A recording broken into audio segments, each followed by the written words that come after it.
Hey there, kiddos. It's Friday night, and it's Halloween-ish. It's Halloween. It's the Halloween show. It's the Halloween season. It is a Halloween party. It's time to get a little wild here as we begin the weekend. Yes, celebrate all that is Halloween. We got some fun stuff to talk about. We're going to bob for apples. No, we're not going to do that.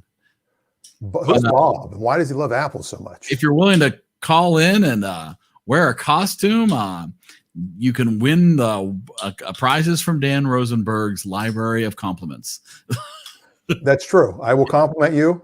Yeah. And we'll do a private compliment. We'll do a live compliment. Anything you want us to say, you can record it. I think that's fair. And I think he'll also follow you on Instagram if you are interested.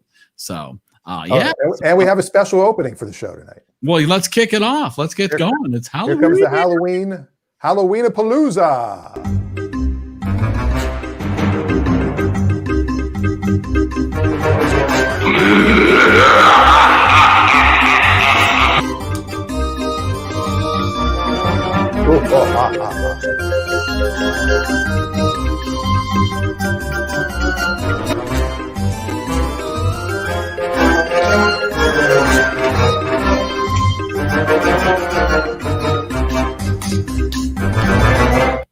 Hey, how about that? There was almost the Addams Family in there. Did you hear that? What was that? There was almost the Addams Family in there. There was definitely a little tribute to the Addams Family in there, which of course, right? Why would you take as many cues as you can from the greats without paying the royalties? Well, exactly, right? Yeah, we're not doing that. Don't be ridiculous. Don't be silly. So, welcome to the show. It's Howard Stern and Bruce Valanche. Is that? I don't know. I don't know. I went with Bruce Valanche. I don't really know. Sammy Hagar. Sammy Hagar could be a little of that. I see some Sammy Hagar. Anything you want it to be. I'll be your Frankenstein. It is sunglasses night, of course, as always. Because I'm frozen. Are you really? I am. I'm a little frozen. You're not over here at all. Interesting. You're frozen too. I'm not sure what's happening there. Really? Well, yeah, no, it's not cooperating. I'm watching us on Facebook. We look fine. As long as we're fine, we're fine. But yeah, it is sunglasses night. So throw on a pair of shades. We can talk about songs with sunglasses. Corey Hart. We will definitely. Let's share the link now. What am I thinking? Oh yeah, share the link. Let's get this party rolling. We've got lots to talk about. Lots. We want to talk about what's happening in Halloween in your neck of the woods. What's happening? Are you trick or treating? Are people having parties? Are your is one mask enough? Do you need the double mask underneath your Halloween costume? These are the burning questions that we want to know. And also, Baba Booey. We're going to talk about. I think as long as people are interested and we have time, I think we're also going to have a little discussion about the third season of the David Letterman show. We had talked about on Monday that we would have a little bit of a discussion tonight about my next guest, David Letterman's show, the very short third season that is on Netflix at the moment. So if you are interested in discussing that as well, we'd love you to join into the conversation for that. Of course, as always. Why am I being so quiet? No, good. I'm not sure if I'm Howard Stern or Ozzy Osbourne. Sharon! Sharon! I think you've got either going on. Sharon! Sharon, I don't know what this thing is in front of my face, Sharon. Why am I in Howard Stern Studios, Sharon? Has he ever been Ozzy? Oh, yeah. Or they have been in the same place at the same time. Oh. Or my Tommy, the guy from the Disaster Artist. You don't know that movie? Sorry, I got distracted by Adam's comments. I'm sorry. Oh, sorry. Sorry, I got so you Ghostbusters theme Reebok. Yeah, I'm sorry. That really got me for a second. Wow, I thought Eric froze. I'm like, what happened? Well, my video is making me a little bit crazy right now, so I am going to jump out and jump back in. All right. But I was for a minute. Were Ghostbusters themed Reeboks? You might need to see if you can find that, so that we can look at those. All right.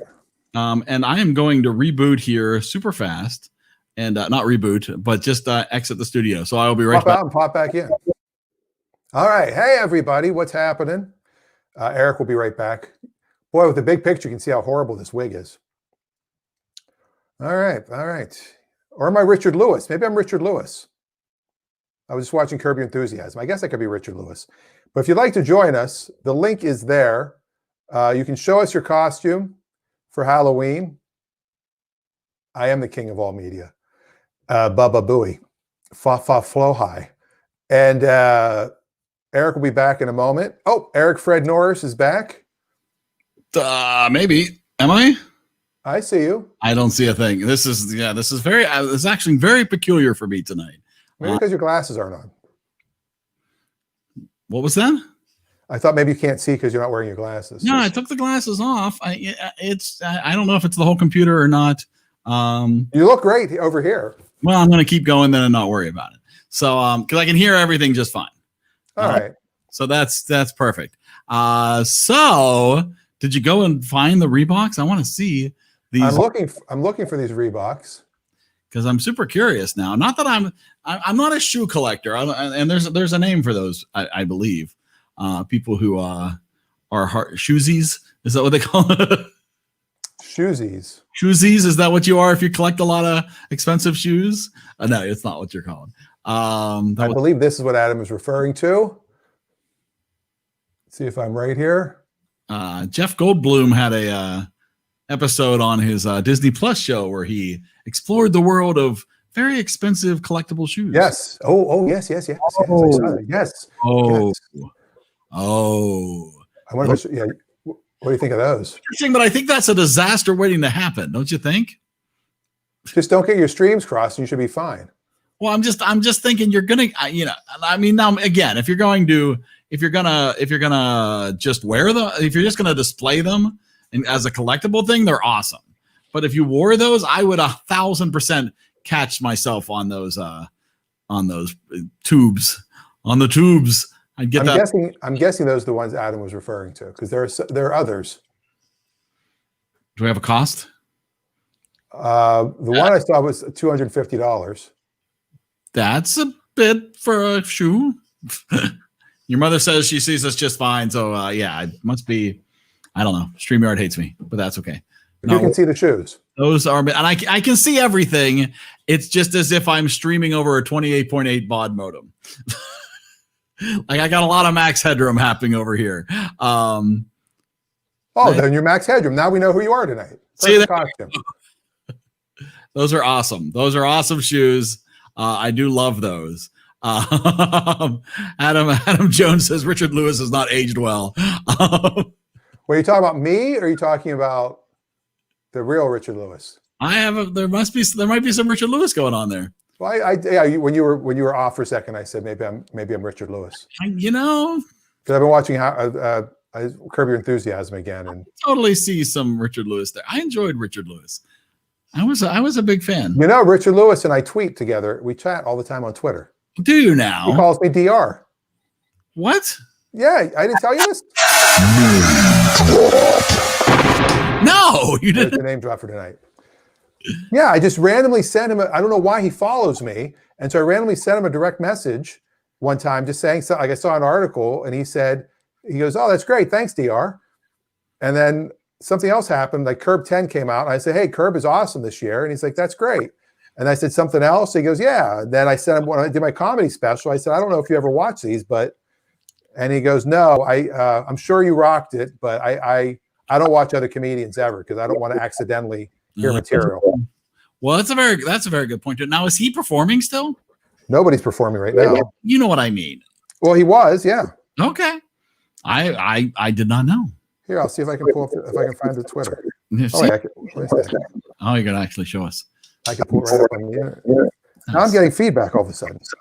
I have not moved. I have not changed a thing. I think the world is exploding. It is Halloween, so there could be ghosts in the system tonight. affecting the broadcast. So there's that possibility as well. So I think so Dan and Dave and I last week were talking about the David Letterman, my next guest show that's on Netflix. And so I did burn through all 4 episodes over the past day and a half. If you haven't had a chance to see it, certainly I would recommend that. But so Dan, have you seen all of the episodes of I have only watched Robert Downey Jr. Oh, you've not seen them all. Interesting. I'm going to let you bring Dave in since I have no idea what's happening with my computer. Okay, hold on a second. I was trying to having some oh, Dave's here. Let's see what he dressed up as. Yeah. Look at that. It's like my childhood all over again. The worst moments of your childhood all over again. Nice. That's fantastic. I almost did a Dracula myself. That would have been crazy. This is a Cape Market made for me many years ago. That's awesome. That's amazing. There it is. Oh, and he's the Count. I like it. I like the Count. There we go. You ready? All right. Yeah. Let's see this. Let's see this personal conversation. Even though I'm recovering from 2 surgeries, I rarely, during 50 years, watch to keep my premises clean. Crushed, I'm sure. Stay authentic. No, thank stay you, heal fast. And he said, yes, Faye authentic. And he said, thanks, DR. How about that? Look at that. Right before COVID really went crazy. March 1st of this year. Maybe he thought you were a doctor. Oh, thanks, doctor. He was coming for medical advice. Well, there I got it wrong. That's all right too. There we I go. have watched There's my the name first 3 David Lettermans of the season. I have not watched Lizzo yet. Oh, you did not watch Lizzo? Okay, we burned through them all yesterday in the day, and 2 of the 3 I watched were excellent. So, and Dan, you said you've only watched the Robert Downey Jr., but you've seen most of the first 2 seasons. I've seen all the first. Well, I didn't see Kanye because Yeah, you have standards. Well, the thing is that I think is interesting about this is Letterman really opens up a platform for people to just to be themselves, to be honest. But honestly, almost everybody I've seen on this show ends up looking great. You know? Yeah. So I've watched the Kanye one, and while Kanye does. Did he get your vote? He does occasionally be Kanye. He goes off a little bit towards the end where he gets a little like, okay, you're starting to lose me. But for the most part, comes across really, Sane? really well, really sane, really together, really aware, honest, intelligent. And I can say the same about the Kim Kardashian episode. I think that I can say that Kim does not come across badly. No. The one thing Kim does not come across as is at all entertaining. That is the least entertaining episode of the 3 I watched from this season. It's just Kim stories, and that's fine if you're interested in Kim.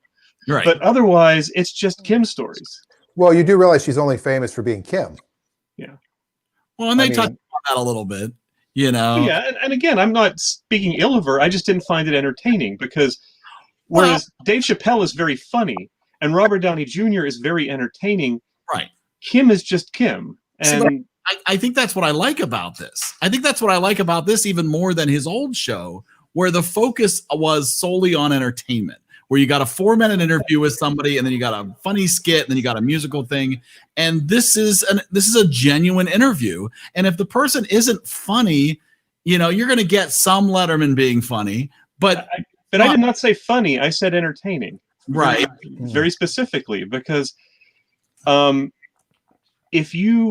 I think someone who never seen or heard of Robert Downey, while certainly some of it would be uninteresting to them, would still be entertained by that interview. And I feel the same way about the Dave Chappelle episode. I do not necessarily feel that someone who knows nothing about Kim Kardashian would find that terribly entertaining. See, I found it informative. I won't say I was entertained. But I can read about, sewer workers and it can be informative. That doesn't mean it's interesting. Yeah, they're full of shit. I disagree with that because I found it really interesting because, ultimately all I really know about her is the front of a tabloid and people making jokes about keeping up with the Kardashians, right? Like I've never watched that. I've never paid attention to that. I've heard sound snippets. I've heard them make fun of her. But really, if you took away the parts of the interview that were about how hard it is to be famous, what would be left? Well, no, I don't. I mean, I think the fact that she, of who her father was, her association with the OJ story, I found the incident that happened to her in Paris. I found all that. That was incredibly well publicized. That was all over the news for several weeks. And what about the fact that David Schwimmer played her dad? I wasn't paying much attention to those stories as they happened. Nor was I, but you couldn't avoid them. I mean, they were the opening story on the news multiple nights. Yeah, I don't watch the news. Okay, yes, something can be new if you never, you never look, I suppose. Well, that just shows how good Letterman is. Well, and that's, I think, to get to your point though, Eric, I agree with you to a large degree, which is what Letterman clearly appreciates is he doesn't have to come up with a monologue every night. He doesn't have to have people only there because they're pitching a movie, only there because they're pitching a book. Right. He gets to see an extended interview with people, talk about them about whatever, and he has clearly done his research going in. He clearly knows, if he didn't know before the interview, he certainly knows. Clearly, the Chappelle interview is a good example where he knew a lot about Dave Chappelle, but before that interview, he read up on his bio and history and watched a bunch of his stuff in preparation for that. And as we talked about, a week or two ago, he had become, by the end of his run at the show, an excellent interviewer.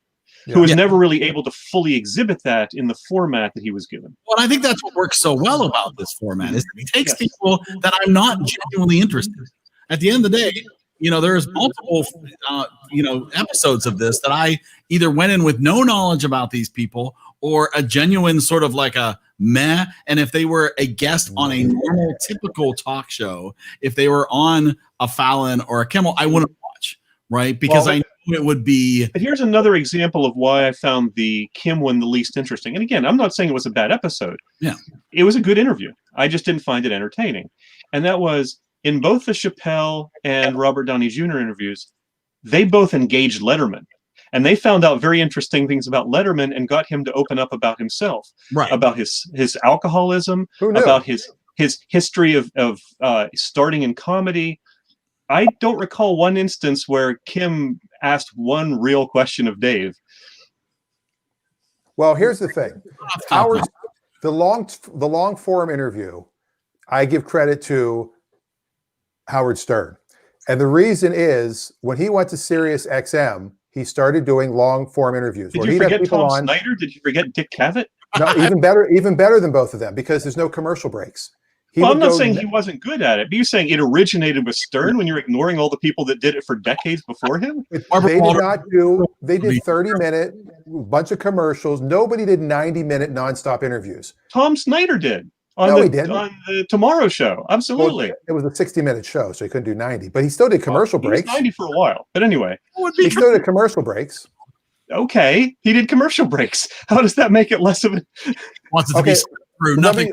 How about this then? Howard Stern made boring people interesting because I never liked Lady Gaga until I listened to her on Howard Stern, and suddenly I'm a Lady Gaga fan.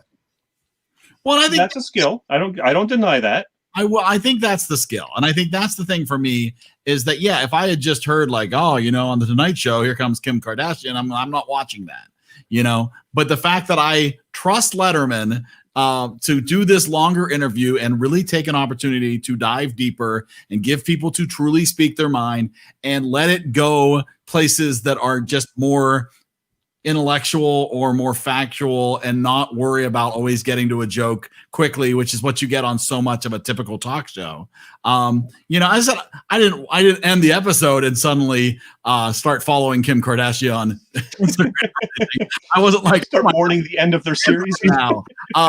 But for me, if that was the format that I was able to watch an interview like that and go, that was a lot more interesting than I expected. But also, when Letterman asked her hard questions, she largely ducked them. Like when he asked her about her advocacy at the White House and, is that something that you think has value, and will that continue? And she was like, well, I can only do what I can do. And I think that's a good thing. And it was just, she really didn't address his questions when he started to dig. Whereas both Robert Downey and Chappelle, when he started to dig, they opened up and they got really personal and really intimate. Chappelle held off quite a bit. He's 4 times. He had to dig to get Chappelle to reveal that one bit of information. Yes. You know, so I mean, Letterman did push really hard before Chappelle was willing to open up about specific. I agree. Yep. So, but I mean, you know, as I said, I think, but in that format, I think you're getting such a different Letterman than we've ever gotten before. Well, to a degree, I always felt about Letterman, I think I've said this before, when I would look at the various late night shows, I knew I would watch Letterman regardless of who the guest was. Agreed. Whereas Fallon and Leno, it was, who's the guest? Okay, never mind. And there are others that are sort of not, they're in between, like Colbert and Kimmel. I will sometimes watch even if I don't like the guest, although I'm likely to fast forward through. But Letterman's the only one I can remember. Maybe Conan at his absolute best, who I was willing to watch regardless of who the guest was. Well, I know neither of you are Howard Stern fans, but if you look at his show, the things that, now I'm not talking about when he was on the radio. When he was on the radio, it was, you know, he would be on for 8 minutes and they had 20 minutes of commercials. Otherwise, we'd never have 8 minutes, you know, another 20 minutes of commercials. Yeah, you need Fart Man. But what he started doing on Sirius XM was he could go 90 minutes, an hour, no commercials, also live and unedited. So you also don't have, you know, to worry about multi-camera angles, and if somebody flubs a line that they can edit it and put it up later. And yeah, Tom Snyder, absolutely. You're completely correct. He had no studio audience. He had the cigarette, he had that going. And he was a great Dan Aykroyd did a great one on Saturday Night Live too. Yes, absolutely. And he did the famous John Lennon interview that he did, and the interview with Kiss where Ace Frehley was drunk. And you got to hear Ace Frehley talk, which was ridiculous. Just play guitar, Ace. We're good. But yeah, I know if people are not fans of Howard Stern now, what he does on Sirius XM, you can watch a lot of them on YouTube. They're amazing interviews. He gets people to open up and say, he got Joe Namath to admit that he got laid the night of the Super Bowl. I am not a Stern fan, but I do not dislike Stern. I just thank you. And I'm all for giving Stern the credit he deserves. I just don't want to give him more credit than he deserves. That's all. True. He didn't invent, you're absolutely right. He didn't invent it, but I think he is. Yeah. He is probably the greatest modern purveyor of it. And Dave Letterman even said, I believe, significantly, if you watch the Howard Stern episode of the first season, I believe Dave even gives him credit for. And his Comedians in Cars Getting Coffee episode is also excellent. Yes. There you go. That's all. Okay, now let's talk about Ozzy Osbourne. It's got to be nice. Sharon! So Dan, you seemed a little surprised that Halloween is happening in Pennsylvania. Yeah, it's pretty much canceled here. It's bizarre. Who wants to touch strangers' candy? Like, you go to somebody's house, you're going to spray everything down? Well, I mean, the CDC has released guidelines for areas that are doing trick-or-treating. They encourage you to, that you would obviously wear a mask as you bag candy bags and present those those bags on a table for people to come up and take one off the table and not dig in a bucket full of candy, and not have you hand them hold a bucket while they dig into them, that you could remain socially distanced, have them walk up to a table and pull something off the table. And goodness knows, small kids follow rules so well. Well, sure. Well, they're not going to run to an adult who doesn't have candy. Right? I mean, at the end of the day, if I have a table in the front of my yard, they're not going to run around the table behind me to give me a hug. They're going to walk up to where the candy is. The company I worked for right out of college, we got paid once a month on the last business day of the month. So Halloween often fell on a payday. Oh. And they had a policy, an unwritten policy, that whenever they were going to fire somebody, they'd fire them on the last day of the month because it was payday. They could give them their last check, change the lock on the door, and escort them out. Oh my! It was a lovely company. So one year, a fellow who hadn't been there all that long, less than a year probably, Steve Zeev was his name. came dressed as Dracula with full regalia, pale face makeup, the slicked back widow's peak, and was fired that day. And was going around saying goodbye to everyone dressed as Dracula.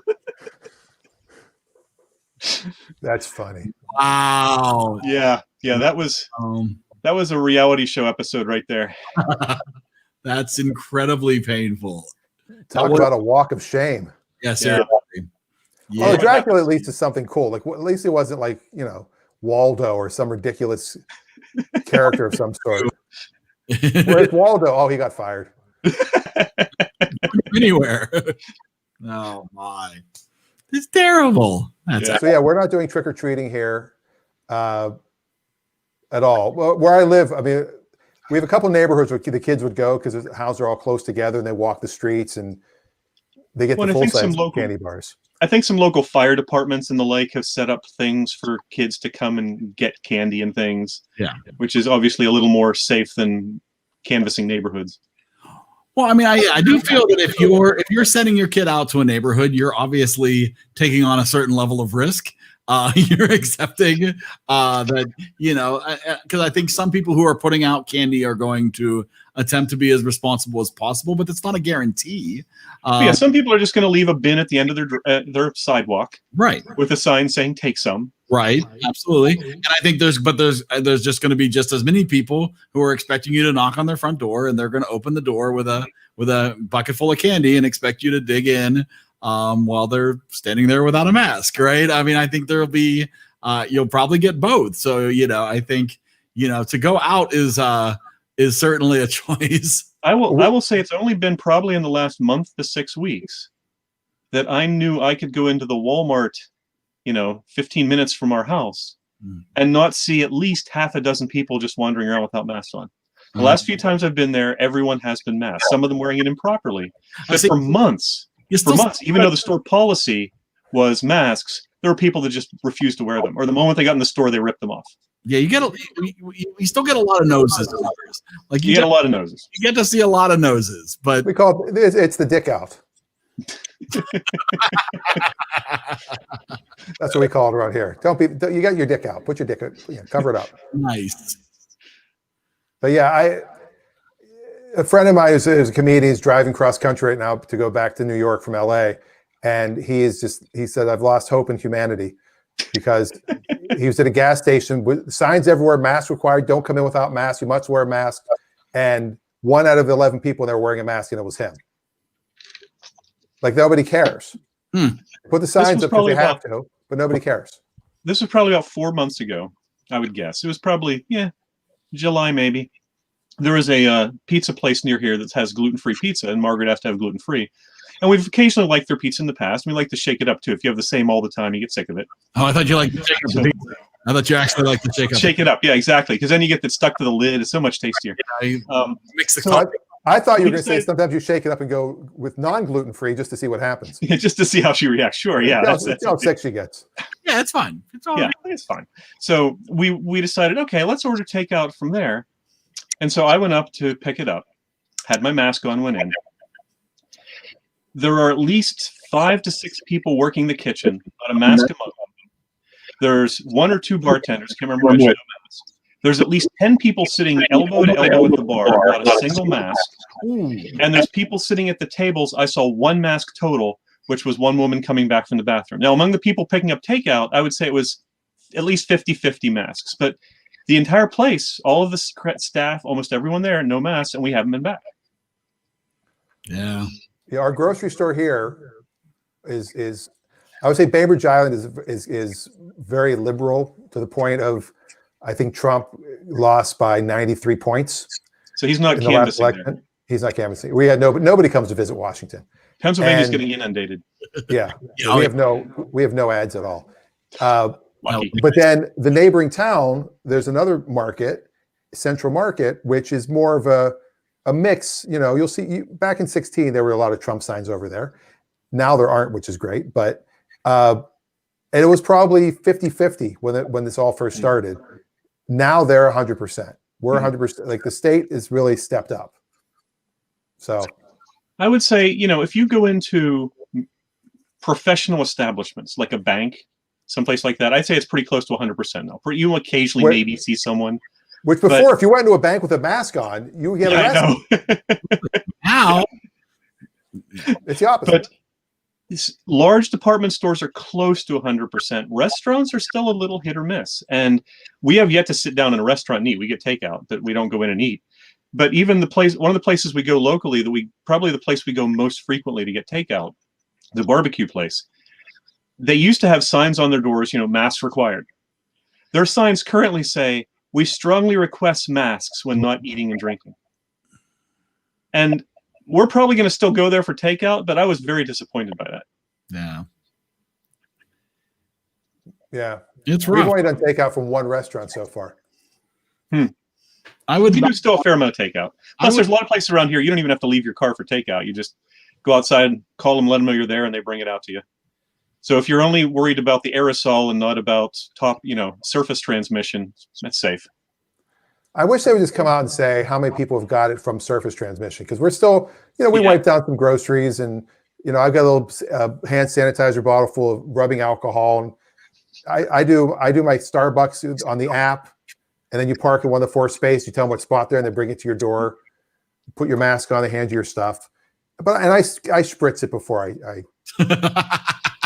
The company I work for is very, very serious about this, and anyone who does not have to come into the office or one of the manufacturing facilities is not just encouraged, they are not allowed to come in. You have to get VP approval to come in the office for anything if you're not on the already approved list.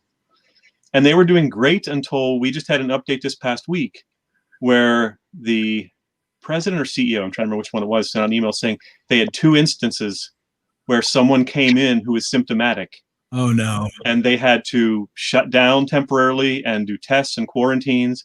They didn't go into details, but they said the individuals responsible have been disciplined and warning everyone, we will not put up with this. This is not, this impacts our bottom line.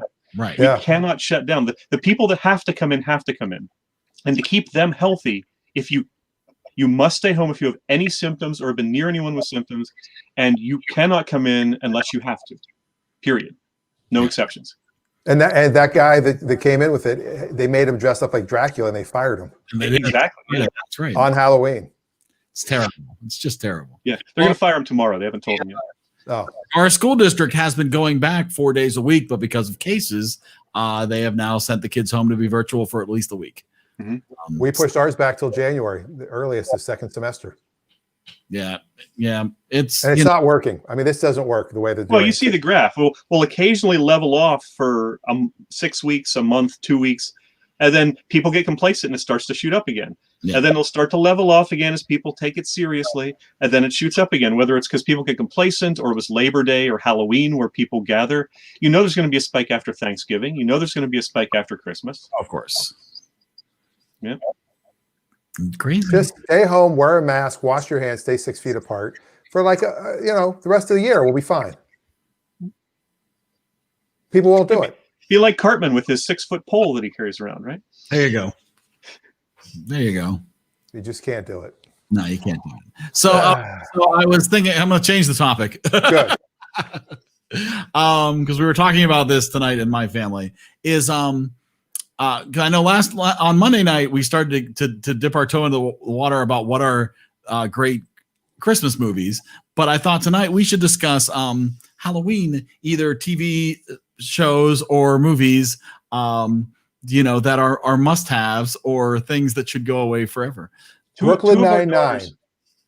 2 of our daughters messaged today. Amanda initially messaged saying, "We have snow," and she showed there was a little dusting on the ground. Which Rebecca replied, "We have more than a dusting." And she sent a picture of the trees covered in Connecticut. Oh my. And so Margaret suggested, looks like a great time to watch a Christmas movie. And Amanda said, "I think I'll split the difference and watch Nightmare Before Christmas." Before Christmas, absolutely. Which we actually did watch in my family tonight. We watched that tonight. We watched that and Ghostbusters tonight. We watched Campaign tonight. Oh, you watched Campaign. Excellent. So you're prepared for Monday. Well, half prepared. We saw Election, but it was many years ago. Yeah, I have not prepared for Monday, and then decided instead tonight that we should watch some Halloween movies. But I was looking through our list of Halloween movies, and we have quite a few. And so we watched Ghostbusters and Nightmare Before Christmas. Do you remember the Michael J. Fox movie, The Frighteners? Yeah. You mentioned that a previous week. We talked about making that one of our movies. And you said it's not a comedy. It is not a comedy. It's definitely not. It's no Doc Hollywood is all I'm going to say. It's no Teen Wolf. No, definitely not a Teen Wolf or a Secret of My Success.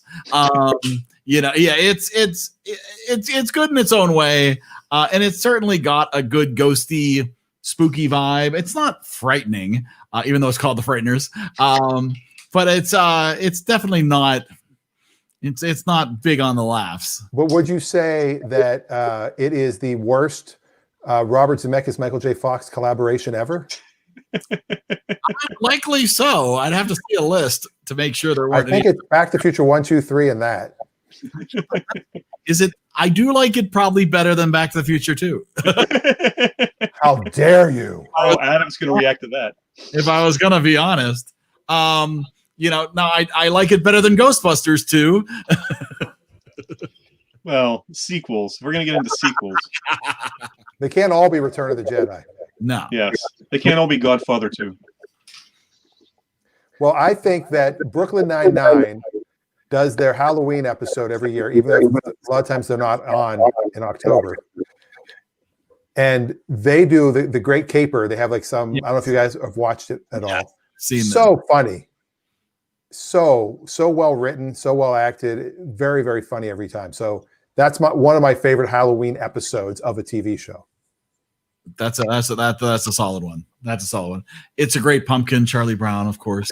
Can you get through? Which I think is only airing like on Apple TV or something this year. It's not on network television for the first time in forever. They've obtained the rights to all of them. Yeah. And now that's just wrong. But they're airing them for free, is you don't actually have to be paying for Apple TV. I realize, but there's a lot of people who don't have anything but ordinary cable and over the network TV. They don't have any streaming device. They don't know how to use their computer to stream stuff. That's true, But I mean, you can get a Roku for what? Oh, sure, for $20 you can pick up a cheap Roku and it'll be fine. But you have to know. That's very true. It was just on one of the shows this week. Bette Midler was on. Apparently, she has done a yearly thing on Hulu, her Huluween. Ooh! And this year they were doing a reunion of Hocus Pocus with Sarah Jessica Parker and Kathy Najimy, the three of them. Which I have not watched for a very long time. I know people that are huge fans of it. I enjoy it, but I consider it a middle of the road Halloween movie. Yeah, I'm not a huge fan of it, but I mean it's got moments. There was a new Happy Halloween Scooby-Doo special this year. I believe direct to streaming. That is some of the worst dumpster fire I've seen all year. The loss we have of that not being able to go to theaters. Oh. Yeah, it's impressively bad. It is. I'd rather watch animated, probably. Yeah, it's not good. Now, this was always my favorite thing before before we would watch the Charlie Brown special. What do you got? This would come on.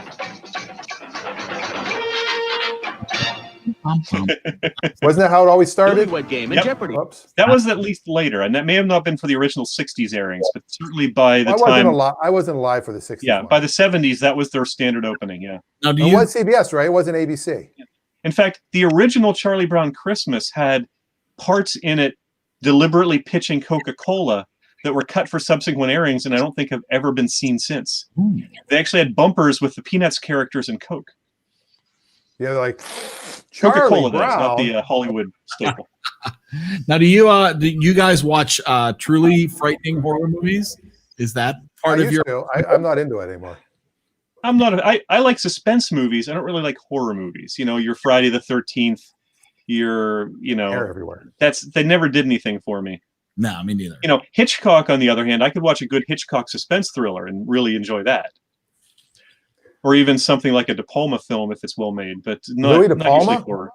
But nothing like you're not watching Evil Dead or anything like that. No, not generally, or any of. I'm also not generally into, strangely for me to say this, vampire or zombie stuff for the most part. It's kind of interesting.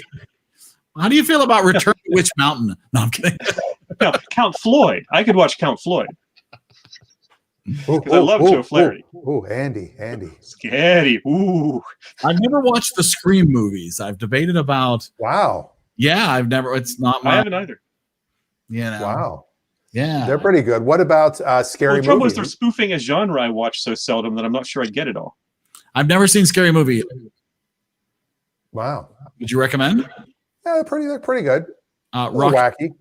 Rocky Horror, is that a Halloween movie? Oh yeah. If you're going to put it in any category, that's the category it would go in. Yeah. Mm-hmm. And you get to see Meatloaf's organs laid out. Now, Dave, you said you're not into vampire movies, but the Twilight series, I know, is well, that's a whole. That's not a vampire That's movie. a romantic comedy. That's romance. That's pure romance. That would be more. That's a rom-com. I had forgotten all That's about a rom-trad. It's a romantic tragedy. I had forgotten all about Death Becomes Her. I really enjoyed that movie Or how about Murder by Death? I've never seen it.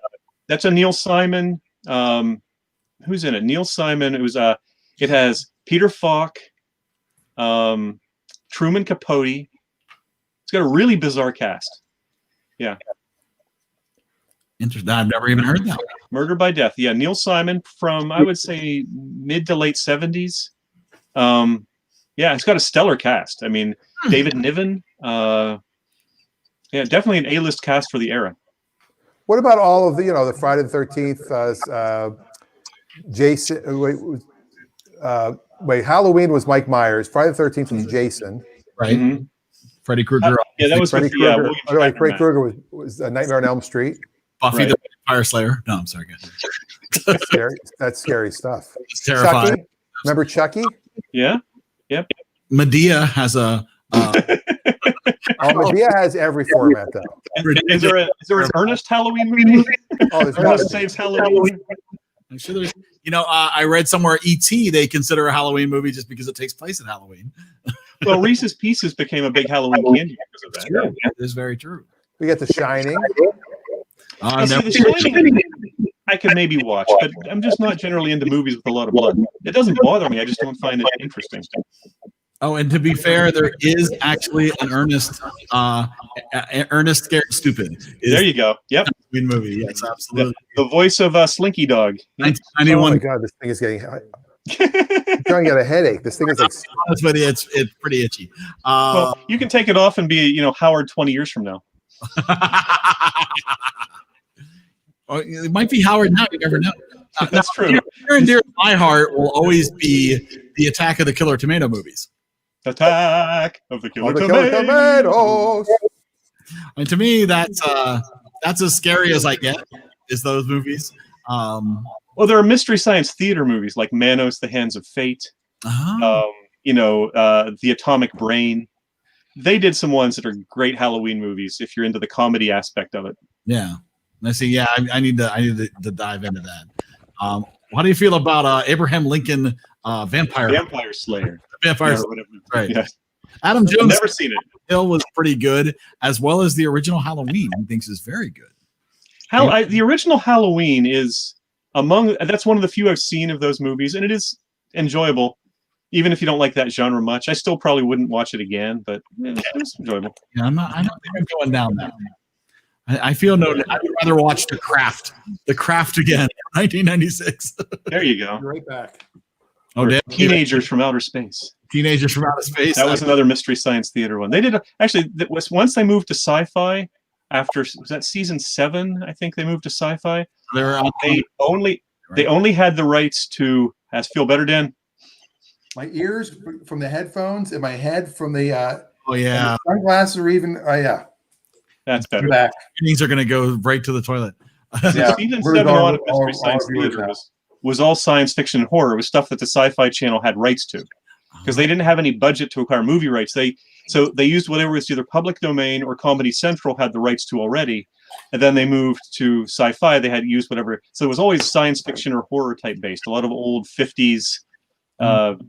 So there's a lot in that era that's appropriate.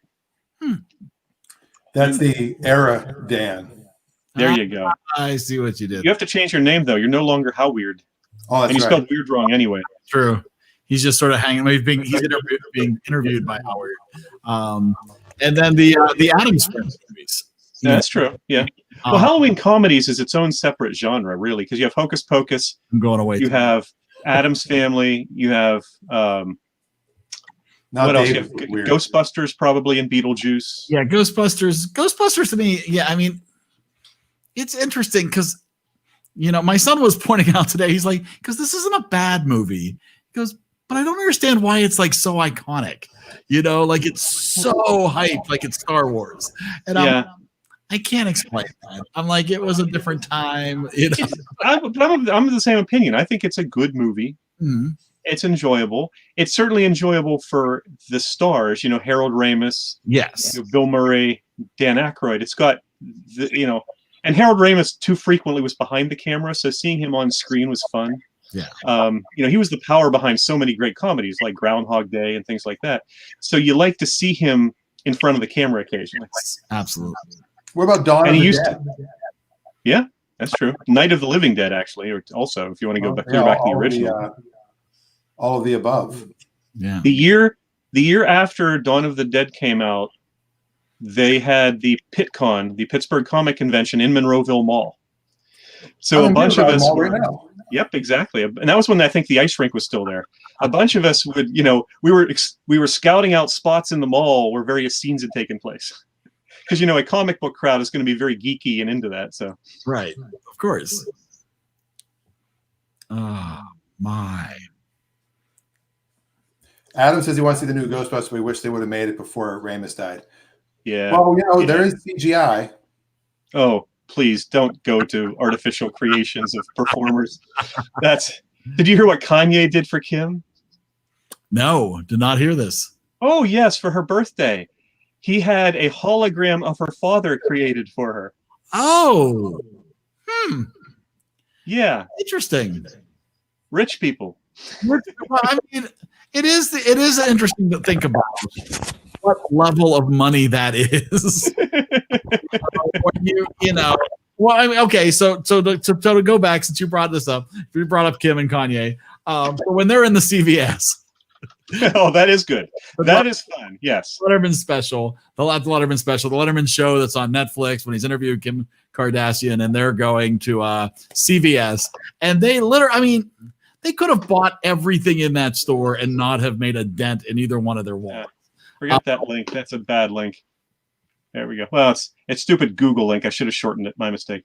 But yeah, the CVS scenes when she's trying to find the pen. Oh yeah. And they're opening up all the packets. While they're in the CVS. They're just sitting down in the CVS, ripping open packages of pens, and they're gonna buy the best thing about that episode. The best thing about that episode has nothing to do with Kim. You're silent, Eric. Am I silent? Well, now you're back. Sorry. I'm having all sorts of problems tonight. The best thing about that episode was Dave Letterman's phone case. Which, so he did an interview on Jimmy Kimmel Live. Yes, yes, I saw it. To promote this, and it has the same. Well, it wasn't the same. Yeah, it's a new one he's made. Yes, one that he's made out of the exact same cardboard and duct tape. It looks like in foam. It's insanity. It's insanity. It absolutely. But her reaction to that was amazing, right? Somebody who is so used to her phone being her lifeblood, and here's him sort of whatever. And the fact that it was so big, you couldn't reach the edges of the screens. There was things she wanted to do that she couldn't do. And when you showed the pictures, the case was infringing on the lens so much. For me, that episode has enough takeaways to it. The CVS stuff is by far, to me, the best part of the episode. Yeah. I enjoyed that. But I think a lot of the times, that the sort of the casual talking and walking segments that they do where they're like, oh, now we're in your hometown, or now we're on your farm, or now we're in a store or at a restaurant or whatever. I love that aspect of it, right? Where it's like you get the interview in front of a crowd or not in front of a crowd. Well, especially the Chappelle one, when he's talking about his hometown and they go and visit the springs the town is named after. And that's wonderful. But I so Dan, obviously you'll enjoy that episode in particular. The Lizzo episode is really fantastic. Well, Lizzo is really entertaining and really bright. She really is. I'm looking forward to that. I just haven't had time yet. The interview with her is super sweet and adorable, and and she comes across as remarkable, of what she is and what she does, and she just comes across as very relatable, which I think he gives people that opportunity. And I'd say Chappelle, who I think has a relatively good reputation, but also has a little bit of a reputation of being, I think there's still some lingering walked away from the series atmosphere that surrounds him that people don't understand. Right. And he comes across as so balanced and so understanding where he is, and what he wants to be and where he wants to be, and isn't going to let anyone try to make him do anything he doesn't want to do. Right. That really it comes across very positively. Yeah. Yeah, I think almost all of them I have walked away from thinking at least slightly higher, if not considerably higher, of the person who is being interviewed. The Downey one's funny because Letterman's asking all the animal questions, and he goes, "I don't know." Yeah, where do those come from? You're clearly South America, maybe. I don't know. It's the first time he probably saw any of them. The way they look. Clearly he's like, yeah, get me those animals that look like Oreos. That'd be cool. No idea anything. We call those Oreo cows. Letterman is so inquisitive. He's so engaged. And he, Well, and he was a Midwestern guy too. He's a small town guy. He certainly, age 18 went to California, but he was a small town guy growing up. Yeah. Yeah, that to me, those were easy. That's just easy watching right there. Mm-hmm. So 45 minutes. Yeah. I don't know if you watched Clutch Radio on Saturday. Oh, did I mention it on the radio, or did I just talk to Rafi afterwards? See, I never know. Rafi went to Santa Monica High School. Samo. He was a senior when Robert Downey Jr. was a freshman, and he went to school with the Estevez brothers. Oh. And what's crazy is Charlie is the oldest. I mean, Charlie's the youngest brother of the three. Emilio's the oldest. Emilio's the oldest, but don't you feel like Emilio's the younger brother? Well, Charlie has had the hardest life. Self-induced. He's got more miles on him. Yeah. But the story that Robert Downey Jr. tells of learning how to tap dance with Ramon Ramirez or Estevez is pretty funny. Yeah, that is good. Well, come to my studio and we'll work on that. I feel like okay, so let's talk about the beard for a second though, because this is my one. I don't mind the beard. I really don't, because I get that, and I feel like the beard is sort of in direct response of years and years of being controlled by a network, being told what you can and can't do. But I really wish somebody would lint brush him before he. There's always at least one stray hair. I thought you were talking about Robert Downey Jr.'s beard, and that he still has the Iron Man face. Oh, I don't know. I don't mind. No, Robert Downey Jr. I have issues with his pants, but we can talk about that too. Wow, I didn't use you were the fashion plate here. He's just it's just a little. He commented in the Dave Chappelle episode about that, because Chappelle talks about specifically coming in a suit because he got bumped his first appearance on Letterman. And he goes, and Letterman goes, well, after all those years on television, I never had to worry about what to wear. It was never one thing I never had to think about. Right. And now this is the best I can come up with. I don't mind Letterman's attire. I don't mind the crazy old man beard. I feel like it's just like, he doesn't, but I feel like he would wear a suit and wrestling shoes. Yeah. He never wore dress shoes. We always wore the double-breasted suit too. And the first thing he'd do when he got out in the middle of the stage was unbutton it. Yeah, amazing. That was his tradition. I do have a Robert Downey Jr. story, Eric. Do you now? I've seen him in person twice. Really? Once at Starbucks before they were shooting while they were shooting Iron Man, the first one. So he was, he had hit bottom. He had all the problems. He'd been on Ally McBeal, and implying the bottom, huh? Rock bottom. Well, the first time I saw him was actually when I was an extra on Ally McBeal. He drove by in his 2000 or 1999 Chevy Monte Carlo. He's driving a high-end car, and the music's going. He's doing this. as he's driving by. He was dating Clarissa Flockhart for a while. But he's in Starbucks, and I try to take a picture with my phone, like I'm holding up, like I'm talking. I'm trying to, with my old Palm Pilot Trio, I think it was. And I think I had like a blurry picture for the longest time. But he opened the door. He like took his T-shirt to touch the handle to open the door. And I'm like, what? Wasn't this guy like snorting coke off of hookers' butts? And now he's like worried about touching the door at Starbucks? He made them bathe first. Time. He was ahead of his time. All right. We should all be doing that now. Well, yeah, now we should, yeah. That's The how comedians in Cars Getting Coffee with George Wallace when they're sitting in the Vegas restaurant, and there's someone behind them clearly trying to, clandestinely take the selfie, and Jerry, of course, notices, and they go, "Oh, come on, give me your camera." And they, about the people in CVS, trying to casually shop while Letterman and Kim Kardashian are there, right? Yeah. I mean, there has to be some security with them. Oh yeah, clearly. I would think, especially after her holdup.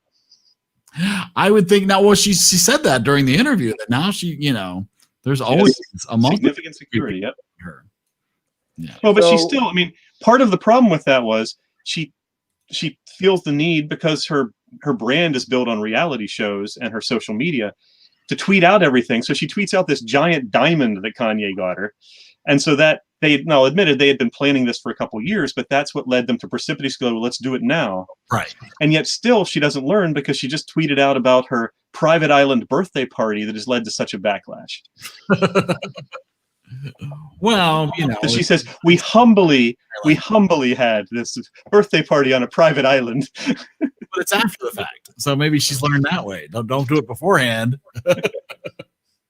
Would you guys, before we're almost at an hour, believe it or not, would you guys be interested in partaking in a game of Halloween trivia? Sure, of course. They're not multiple choice, by the way. Ooh, that's a challenge. If anybody wants to join us, you can click on the link in the comments and join us. You don't have to be in costume if you're not in costume. That's true. Eric and I have left the building when it comes to costumes. Pretty much. And Dave turns out he's actually in a costume. That's what he wears on Friday. That's a standard DJ outfit. Yeah. In Pennsylvania.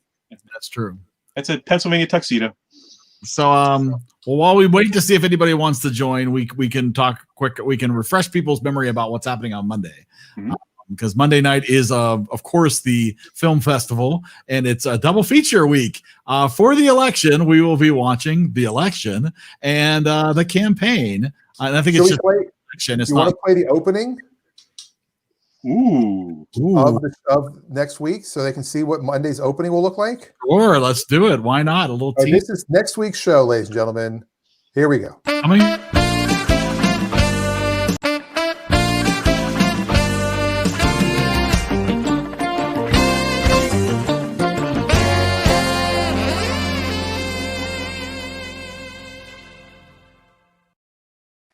Coming soon to a theater near you. We have production quality on these shows. Oh, yeah, the combination of the graphics and music feels very late 70s. It's supposed to. Da, da, da, da, da. It felt a little Entertainment Tonight for me, which I kind of like. You're no Mary Hart. So we did get. I have the legs though. So that's why. Sure. And you make me have seizures. Straight there. And I did get the graphic updated for our listings. As far as rating these movies go, you added Back to the Future 2 back in. We got Back to the Future back on the list. We got a couple of numbers corrected. I added the ratings for the movies. Curious to see where we're at as far as our ratings go. And so yeah, we're getting a pretty good group of movies here that we have watched and rated. And very curious to see where the campaign and election end up. It is pretty stark, because the biggest drop off is after 66. There's only two in the below 60. Very true. That is very true. I can't believe Running 86 that far down when it was such a movie we loved as teenagers. Yeah, I wonder if Running Scare was unfairly judged. No. Well, if you're not curious, watch it again. And you'll see that we might have overscored it. That's possible too, and the same with Howard the Duck. But I don't think I could sit through that purposely again. But I might. If anything, Howard the Duck's overrated. So we got through 3 minutes of election, and then we got distracted, and we didn't get a chance to keep watching. So I've got a lot to watch this weekend. All right, let's do. So I'm gonna throw out some trivia questions. You guys can. You're gonna buzz in. I guess we'll take turns. Okay, you're gonna take turns. And Eric, Dave, we'll start with you this time. oh, we're gonna start with me. Okay. And if you don't know the answer, then Dave gets to try. Oh, there you go. What was candy corn originally called? Sounds like a stripper name. Maybe not. It was called stripper candy. No, I have no. Stripper candy? No. Dave, do you have a guess? No. Chicken feed. Oh. Wow. Shocking that didn't do well under that name. It wasn't as appealing, maybe. All right. What famous magician, Dave, died on Halloween? Well, if I had to guess, And you do. there's two possibilities. I'll go with Houdini. You are correct, sir. Blackstone was the other possibility. He did die on Halloween. How crazy is that? Amazing. Well, are you familiar with the challenge he laid down? Because he was very much like if anyone can reveal something only his widow knew, is that what it was? From the afterlife, there was this money that was available and no one ever cashed it in. Yeah. Eric? Yes. Who Yeah. sang the original Monster Mash? Oh my. This is the match. This is the Monster Mash. I'm honestly not sure. The only version I really know is I forget his first name. And I know that it's something Boris Pickett is the version that I think most people know. And the Crypt Kickers. And the Crypt Kicker 5, I believe. Well, you got the last name right, so I'll give you it. Bobby Pickett. Bobby Pickett. Yeah. There you go. I knew it. All right, so we're at 1-1. Dave, what is the Munsters address? 1313 Mockingbird Lane. There you go. Ooh, I would not have gotten that. I watched it after school a million times. What was the original Halloween movie's working title? Before they called it Halloween, what was the original working title? That's hard for a multiple choice. Wow. You want me to give you multiple choice? I'll make one up.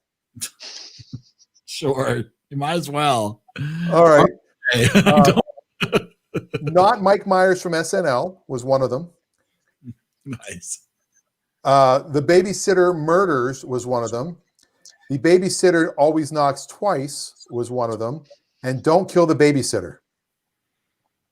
Oh wow. Well, I'm gonna guess it's one of the babysitter ones. Not Mike Myers. I'm guessing that one's not probably correct.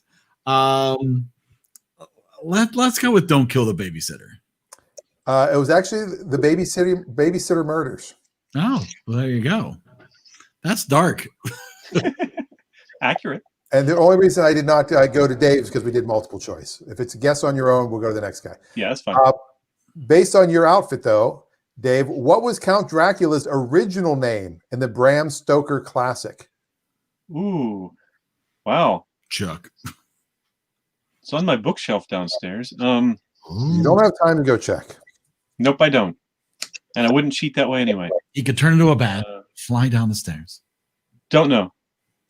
Eric? Charlie? I have no idea. Charlie Sheen von Dracula. Yeah, exactly. It was Charlie? No. It is Count Wempire. Wampyr. Wampyr. That sounds like a bad spoof. I know. Terrible. It was the Wham version of Absolutely. Who would have thought? How different a world. Bite my neck before you go. Like I thought. Eric? Empire. God. This one could be a funny multiple choice, but it isn't. So, fair enough. what item is banned in California on Halloween?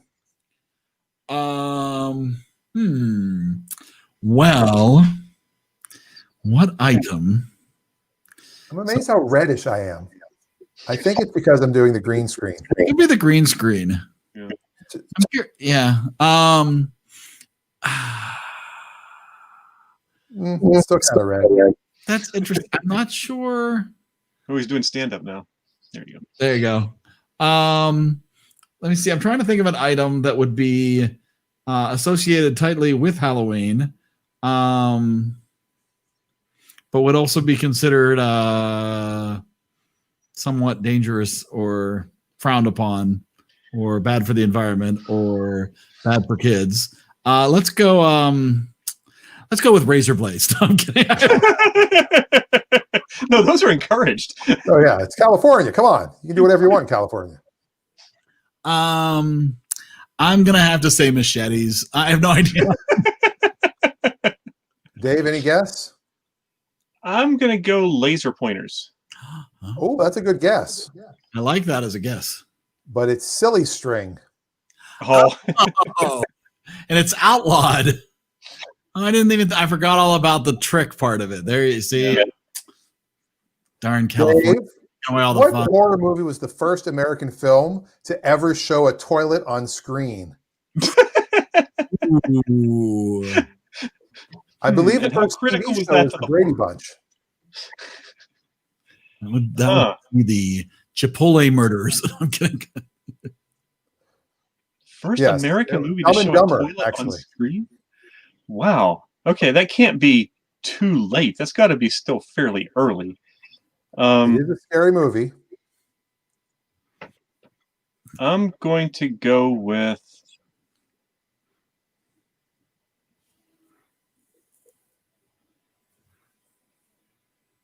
I don't know, The Hunchback of Notre Dame. Oh. And I think it was British actually, but I still go with. Eric, guess? I really don't have it. Let's say Psycho. Flush Gordon. Oh my God, it's Psycho. Is it Psycho? It is Psycho. Shower scene. See where Yeah. I'm here? All right. Eric gets a point there. I'm not really keeping score, but that's okay. I think that's better. Eric, what is the Stern? first horror movie to be nominated for an Academy Award? Oh, Mm. that was The Frighteners. No, I believe Right again? No. it is The Frighteners. I'm sure. Ernest Scared Stupid. Horror movie. I'm going to go Psycho again. No. No. Dave, do you have a guess? I'll go The Shining. No, it's The Exorcist. Oh, yeah, that makes sense. 10 Oscar nominations in 1974, including Best Supporting Actress nomination for 15-year-old Linda Blair. Supporting actress? I know, right? Okay. Yeah. She carried that movie. Where's Poltergeist? Where's the rewards for Poltergeist? So who is up? I am. Yes. You are. Eric. Yeah, I blew that one. Dave, what were the first ever fun-size candy bars? Ooh. I'll Two of go them. Snickers. Snickers and Milky Way, then would be my That's guess. it. Snickers and Milky Way. Oh wow! Snickers and Milky Way are together like Almond Joy And Mounds. and Mounds. Yeah. Let's see if I have any others that make any sense. What is Eric? What is the most commercially successful horror movie of all time? Oh goodness. Well, isn't that an interesting question? Let's say Halloween. No, No. it is not. Dave? I don't think so, but I'll say Get Out. All right, I'll leave. No, I actually gave the answer away when Eric said it's a tough question. I said it is. Oh, It. Yeah. It. Never seen that one either, and never will. It sounds unpleasant. I saw the original miniseries with Richard Thomas, and Tim Curry years ago. Oh yeah. So little Easter egg. Did you notice the little head that I have on the shelf here behind me? Is that Debbie? That's Taylor Swift. Oh, I thought that was Taylor Swift's head. So I put Taylor Swift's head in here. As far as I was looking for brains, but I couldn't find any brains. Taylor's Is that head. Abby Normal? But then I thought, then I found even things more horrifying. Is I found so in the middle square we have a it is Debbie Gibson, and it's a laser disc. Do you have a Laserdisc player? I do not. And then at the very end is Barry Manilow. So here, if I can get out. Oh, that's more horrifying. Hold on. Let's make Eric full screen for a second. So there we go. Ooh. So there you go. So Look I figured ones to go with my blonde wigs. How Did about you hear that it came out that Scarlett Johansson and Colin Jost are married? Did they get married? I knew they were engaged. Yes. They're married now.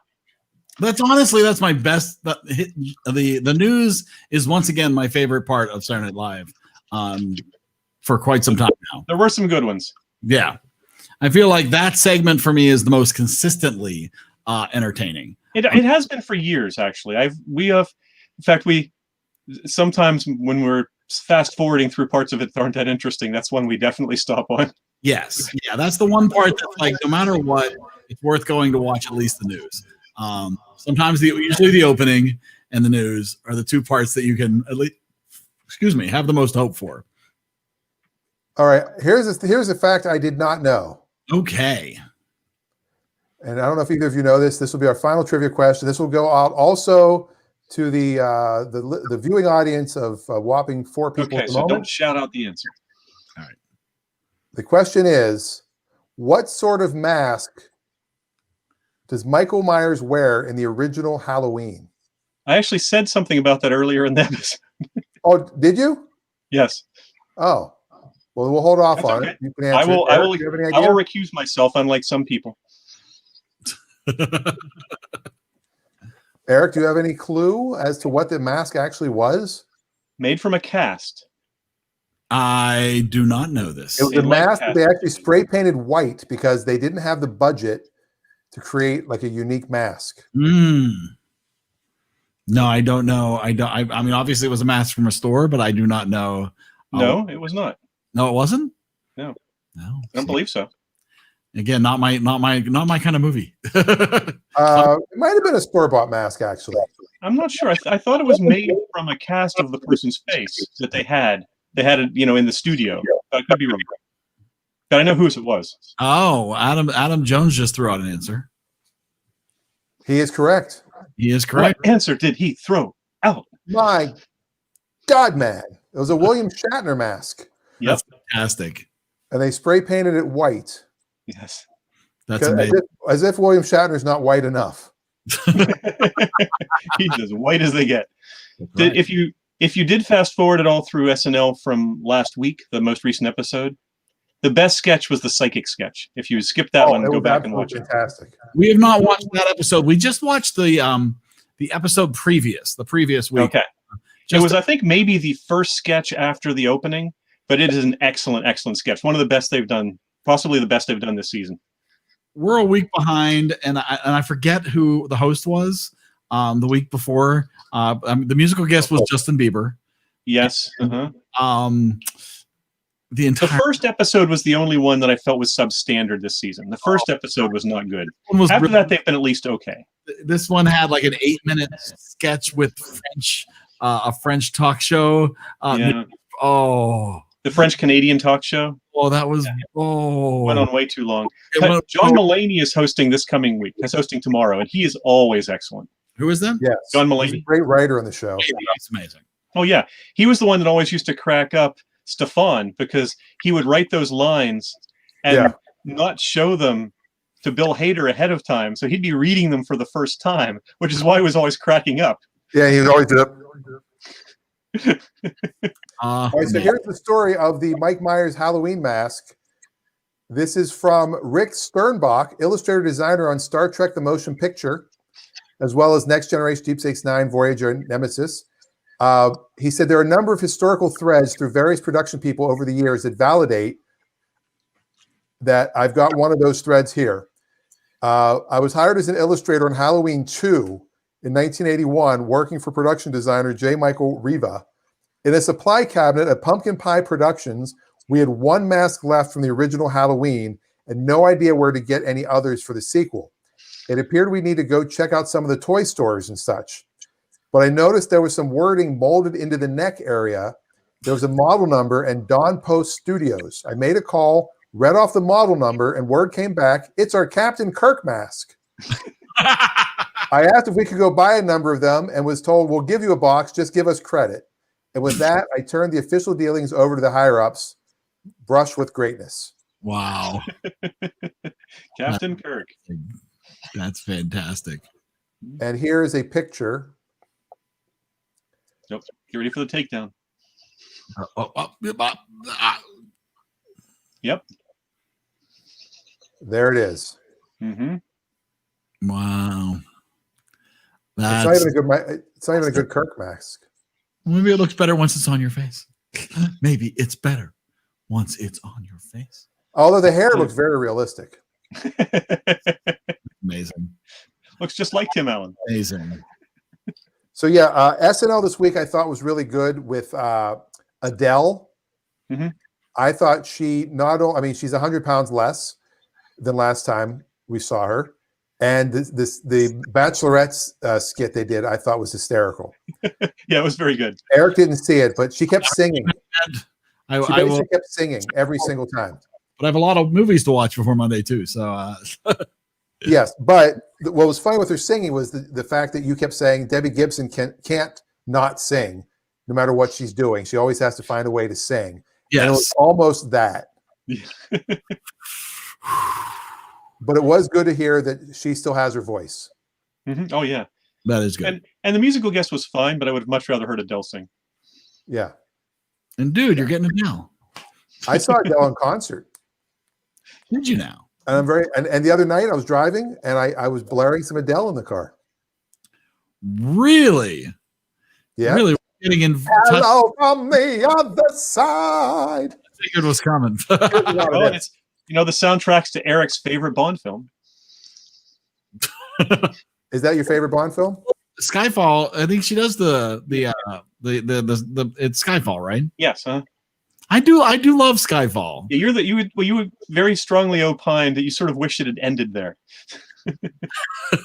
Well, yeah, to me it's gotten a little long. Yeah. But to say that it's gotten a little long when your favorite movie is like the 23rd movie is a little strange. Well, the same way with anybody who says that their favorite Avengers movie is Endgame. Same kind of thing, right? No, it clearly Civil War. Civil War. I do enjoy Civil War. That's a Captain America movie. That is true. That is true. Well, officially, all the Avengers. So I'm almost finished with my rewatch of the Marvel's Agents of S.H.I.E.L.D. franchise. So when is WandaVision premiering?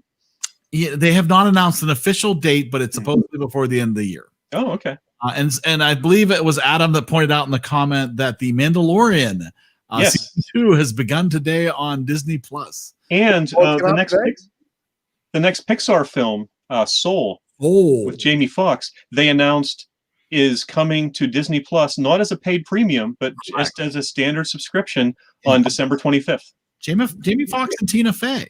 Mm-hmm. Yeah. And people I heard talked about it did not enjoy the preview. They did not enjoy the teaser trailer. If you ignore sequels, I have not yet seen a bad Pixar movie. Yeah, so I'm hopeful for it. Yeah, I think, as I said, I was listening to some people talk about it, and at the end of the day, they're like, "No, I'm sure we'll watch it and it'll be great." But they felt that the previews was kind of underselling it. Maybe they're keeping plot points secret or whatever. But I'm trying to avoid trailers for things because I do find that. And some movies don't take well to a good trailer. I mean, I don't know what the trailers to Inside Out were like, but how would you do a trailer to Inside Out? True. That actually gives you any without giving things away, gives you any indication of why you'd want to see it. Right.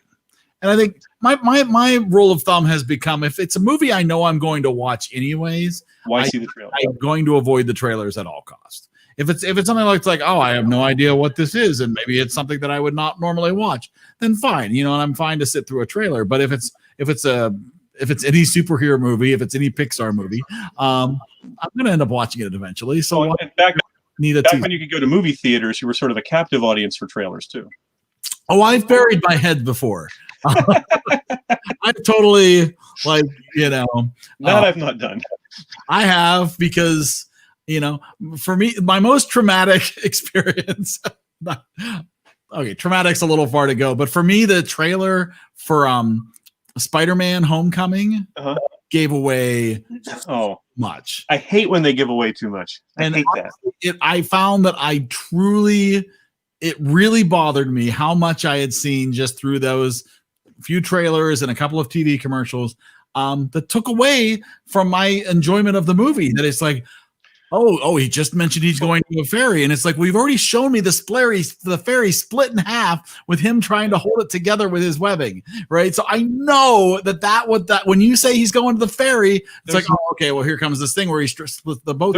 There's a Coen Brothers movie where the best joke in the entire film is given away by the movie poster. And it's just like, what were you thinking? Because if you don't see the movie poster or the cover of it and you watch it, it's a great, fun surprise. Yeah. Unless you figured it out ahead of time, which maybe some people did. I did not. And then you see the poster and go, whoa, if I had seen that, I would have missed that joke would have not worked for me. And it's really dumb when they do that. That's a shame. Well, I feel they did that with Thor Ragnarok. I think giving away that the Hulk was going to fight Thor in the arena and the joke about, hey, we're friends from work. I feel like that would have played out so awesome. If you didn't know Hulk was coming in Thor Ragnarok, what a great moment in the theater that would have been. But did he give away Jeff Goldblum? I don't think they gave away Jeff Goldblum. In the same way that the one Star Trek reboot film, they didn't give away what character Benedict Cumberbatch was playing. There have been times when they've been able to keep it under wraps well enough. But I think also with the Marvel movies, is that really going to bring people in? They know the Marvel people are going to go see it anyway. That's my problem. It's like, why would you do that to me? You know, that makes no sense. The Space Needle. I really ate there once on someone else's dime. Nice. Well, I guess it's time to plug what's happening tomorrow. All right, tomorrow, are you doing the ride, or is it going to be? I have to talk to Rafi. I totally forgot to confirm that, because what we're going to do is we're going to go out and count cars, red cars and blue cars, to determine the election. Absolutely. Our non-scientific method. So that is tomorrow, 10 a.m. Pacific time. That's, yes, absolutely. 1 o'clock in the East time zone. To hear some car talk. Monday, of course, will be the film festival. And for the first time, we are going to get to spin the wheel. The wheel of reels. Are you going to take the next round of suggestions and add them to the wheel before you spin it? There'll be 2 weeks worth of suggestions. We'll have so many movies to choose from. Can I give a sneak preview of the wheel of reels? Yeah. Let's take a look. Ladies and gentlemen, Eric has had a little bit of time. Here it is. Pandemic the wheel of reels.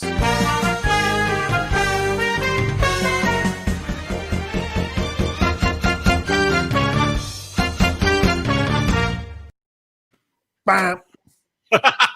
I know the bam. I can see why Eric has always been such a Weird Al fan. It fits though, doesn't it? I feel like the music for the introduction of the show matches very nicely with the Wheel of Reels. So that is on Monday. Yes, we will. Actually, it's not Monday Movie Club anymore. You're right. I have to edit this. Hold on a second. Ooh, that's right. Film festival. So we will be talking about election and the campaign. We will then be choosing a movie for the next week, in which we will be spinning the wheel of reels, where we will determine the following movie. I think I've got my next movie picked to add to the reel, unless somebody takes it earlier. So we'll see. Well, Adam took Fletch from me, and I'm still upset about it, but that's okay. That's okay. Fletch Lives is still available. I would love a chance to be forced to watch Fletch again. It's been a long time. That is that rarest movie of movies, a Chevy Chase movie I like. Ooh, that's interesting. Yeah, I have a bunch of movies in mind that I want to add to the list. And so I'm trying to determine what I have a fairly long list. I have not actually been writing them down. I probably should, because I do have quite a few in mind, and some that I haven't seen and some that I have. Because Biodome needs a wider audience. Honestly, Pauly Shore does not get the credit. We need the Pauly Shore Film Festival. I was having a discussion with your wife, with my sister, about how the fact is that I don't typically like I when I sit down for a Will Ferrell or an Adam Sandler movie, I'm not usually excited, but I end up happy that I watch them when they're over. And so sooner or later, I'm probably going to throw an Adam Sandler movie in there just because it's been so long since I've actually sat through one. Well, you got a Will Ferrell one coming up this week. Yes, we do this weekend. And Margaret made the one comment as we were watching it. She turned to me at one point after a particularly telling joke and goes, "What year was this from?" Because it felt like it happened in 2016, but no, it came from 2012. Oh, that's interesting.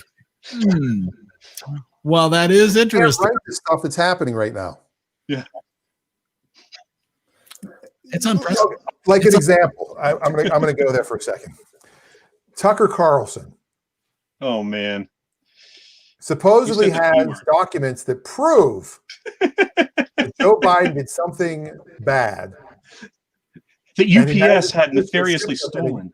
UPS box, and it gets opened, and the documents are taken out. Deep state. Yes. No scans, no copies. These are the only version of these documents that exist, and they ship them by UPS. They don't fax them. Yeah. And UPS has now come out and said, we found them as we would do. And they, of course, he's now saying lay off Hunter Biden all of a sudden. Yeah.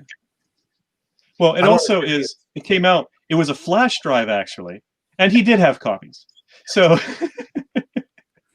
Oh, he sent him a flash drive? Yes. Oh, I didn't hear that. That's what was lost, was a flash drive. And yeah, it's just, yeah. Of course, as always, the outrage about the conspiracy probably took up his entire show. And then the disclaimer of they found it probably took up 20 seconds. I'm not familiar with any of this, so I'm just going to let you go. Still lucky. Yeah. Live in your ignorance. You're happier. Typically yes. A week from now, we might know the outcome of the election. So I am looking forward to putting my head back into the ground after the election is over.